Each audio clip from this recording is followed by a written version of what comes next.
যেই ব্যক্তি রাতের বেলা এই দোয়াকে 3 বার পরে ঘুমিয়ে যাবে, আল্লাহর নবী বিশ্বনবী সাল্লাল্লাহু আলাইহি ওয়াসাল্লাম বলেন, সকাল বেলা যখন আল্লাহ তাআলার বান্দা ফজরের নামাজের মাঝে যখন উঠবে, আল্লাহ নবী বলেন রাতের বেলা এশার নামাজ পড়ার পরে, খাবার খাওয়ার পরে আল্লাহর বান্দা যদি এই দোয়াটা 3 বার পড়তে পারে, তাহলে আল্লাহ পাক রব্বুল আলামিন সকাল বেলা ঘুম থেকে ওঠার আগে আগে আমার আল্লাহ তাকে নিষ্পাপ মাসুম বাচ্চার মতো আমার আল্লাহ পবিত্র বানায়া দেই।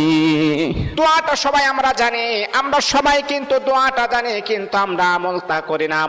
দোয়াটা হলো আস্তাগফিরুল্লাহাল্লাযী লা ইলাহা ইল্লা হুয়াল হাইয়ুল কাইয়্যুম ওয়া আতুবু ইলাইহি লা হাওলা ওয়ালা কুওয়াতা ইল্লা বিল্লাহিল আলিয়্যিল আযীম।